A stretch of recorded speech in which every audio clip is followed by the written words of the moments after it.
Hello students, welcome to the Sapnas Homeschooling YouTube channel, and today we are going to solve Be the Best Poems Warming Up, and this poem is from your My English book 8th standard.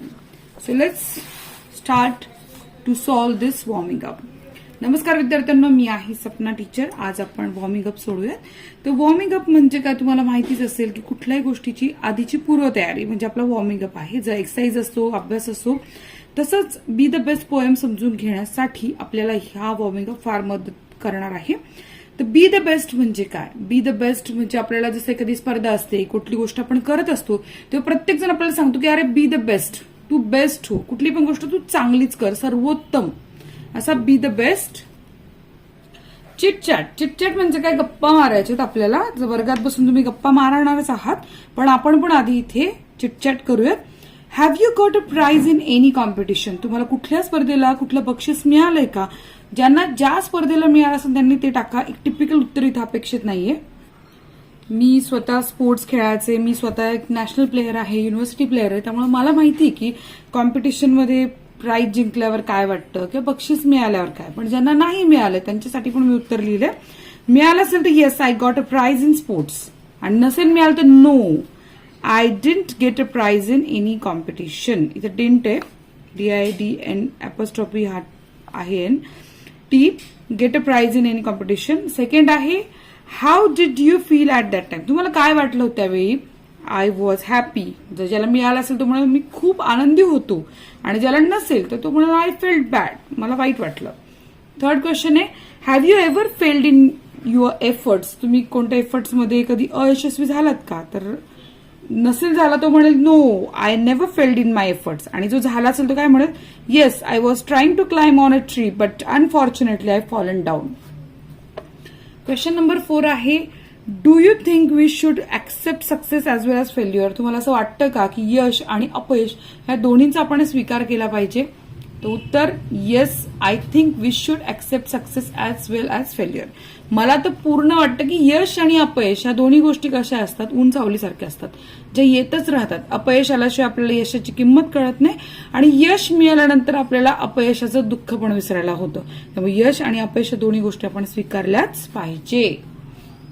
Question number 5 what will be your reaction if you are not selected in a team? तुम्हाला काय वाटतं जेव्हा तुम्ही टीममध्ये select नाही होत? Team कोणती पण असू शकते, डान्सची, स्पोर्ट्सची, कोणतीही team. If I am not selected in a team I feel so bad but I will decide to try harder for next year selection. मी नाही झालंय सिलेक्शन तर मला वाईट वाटेल, हे फेल्युअर आहे, पण हो मी नक्की पुढच्या वर्षी त्यामध्ये सहभागी होईल, ही आशा आपल्या मनात ठेवलीच पाहिजे. Read aloud the following sets of words. तर मोठ्याने वाचायचं. River, stream, sea, ocean. B hill, stone, mountain, rock. C plant, sapling, tree, seed. D child, adult, baby, youth. B rearrange each of the above sets of words according to the increasing order of their size and growth. आता इथे लक्षात घ्या, गोंधळ करू नका. यांनी कुठेही म्हटलं नाही अल्फाबेटिकल ऑर्डरनी करा, त्यामुळे अल्फाबेटिकल ऑर्डर वापरायची नाही. इथे आपल्याला साईज आणि ग्रोथ प्रमाणे करायचे. जसं की रिव्हर, स्ट्रीम, सी आणि ओशन या प्रत्येकाच्या काय साइजेस आहेत. जर नदीचा एक आकार आहे, स्ट्रीम ओघळ किंवा झरत्याचा एक आकार आहे, सी समुद्र, आणि ओशन म्हणजे महासागर, यांचे आकार आहेत. त्या आकारांप्रमाणे आपल्याला त्यांना काय करायचंय, अरेंज करायचं आहे. हे बघा आपण इथे अरेंज केलंय. सगळ्यात पहिला येणार स्ट्रीम, त्यानंतर रिव्हर, सी आणि ओशन येणार. नेक्स्ट आहे हिल, स्टोन, माउंटेन, रॉक. आता हिल म्हणजे काय, टेकडी, दगड, पर्वत, आणि रॉक म्हणजे काय, दगड. ते याप्रमाणे आपण साइजेस घ्यायचे. इथे आपण घेऊयात स्टोन पहिला येणार, मग रॉक येणार, मग हिल येणार, मग माउंटेन येणार. थर्ड मध्ये पण सीड पहिलं येणार, सॅपलिंग नंतर येणार, प्लांट नंतर येणार, मग ट्री. कारण सीड असतं, मग सॅपलिंग तयार, सॅपलिंग म्हणजे रोपटं, मग प्लांट होतो, आणि मग ट्री तयार होतो. डी मध्ये बेबी पहिला असतो, मग चाइल्ड होतो, मग यूथ होतो, आणि मग ऍडल्ट. नेक्स्ट आहे question number 2 In your pre-primary classes, you must have learned the story of the lion and the mouse. Read it in English and fill in the gaps using words given in the box. आता इथे बॉक्समध्ये आपल्याला words दिले जसं की health, अँग्रीली, cot, forest, Mouse, किल, rolled, free, चूड, hurt आणि laughed. तर याच्या शब्दांना आपल्याला इथे घालायचं आहे. या शब्दां रिकाम्या जागी आपल्याला हे शब्द ठेवायचे आहेत. तर हेल्प म्हणजे मदत, अँग्रीली म्हणजे रागवणे, कॉट म्हणजे पकडणे, फॉरेस्ट म्हणजे जंगल, माऊस म्हणजे उंदीर, किल म्हणजे मारणे, रोड म्हणजे गर्जना करणे, फ्री म्हणजे मुक्त करणे, चिवड म्हणजे चावून खाणे, असं रवंत केल्यासारखं, हर्ड म्हणजे ऐकणे, लाफ्ट म्हणजे हसणे. तर आपण आता ही स्टोरी पूर्ण करूयात. ही स्टोरी काय? A lion was sleeping in a dash dash, a mouse started playing on him. तर आपण ही स्टोरी आता डायरेक्ट मी तुम्हाला लिहून दाखवते. ती स्टोरी तुम्ही त्याप्रमाणे इथे तुमच्या वह्यांमध्ये लिहून घ्या. स्टोरीची सुरुवात जिथे इथे रिकाम्या जागा तिथे मी ह्या ब्लू कलरनं लिहिलेला आहे. तरी पण तुम्हाला, lion was sleeping in a forest. एक सिंह जंगलामध्ये झोपला होता. A mouse started playing on him, आणि एक उंदीर त्याच्यावर खेळायला लागतो. The lion got up angrily, आणि तो सिंह कसा रागवून उठतो. He got the mouse and was ready to kill it, आणि तो चिडतो आणि त्याला मारायला तयार होतो की चला आता याला मारून टाकूया, इतका वाईट टाकतो तो. The mouse begged lion to leave it, आणि माऊस काय करायला लागतो? त्याच्याकडे भीक मागायला लागतो की मला वाचव, मला मारू नको. बेग्ड म्हणजे भीक मागणे, सो त्याच्या प्राणांची भीक मागतो तो. म्हणतो मला मुक्त कर, मला जीवदान दे. Said that some day it would help the lion, आणि एके दिवशी मी नक्की तुला मदत करेल. The lion laughed and let it go. तो सिंह हसायला लागतो, तो कारण त्याला वाटतं हा काय मदत करणार आपल्याला.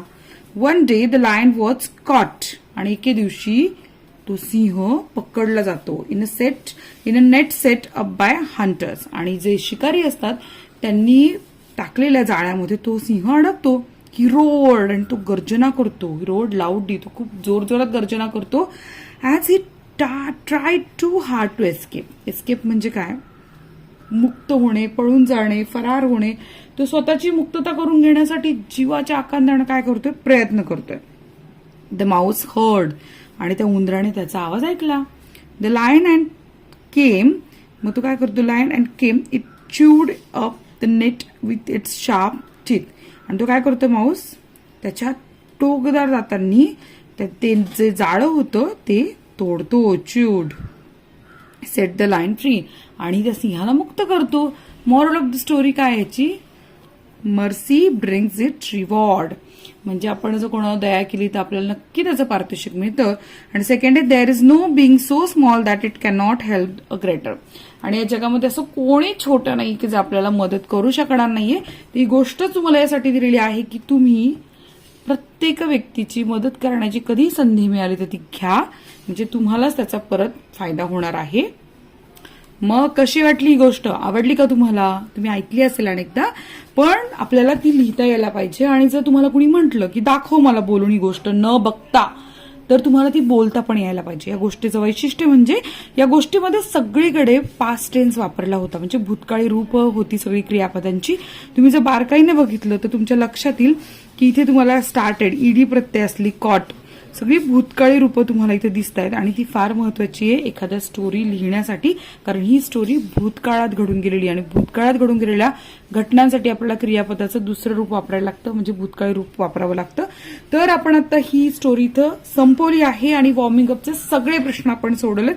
मला खात्री आहे की तुम्हाला व्हिडिओ आवडला असेल. व्हिडिओ आवडल्यास लाईक करा, शेअर करा मित्रमैत्रिणींना, आणि सपना होमस्कूलिंग चॅनलला सबस्क्राईब करा. धन्यवाद.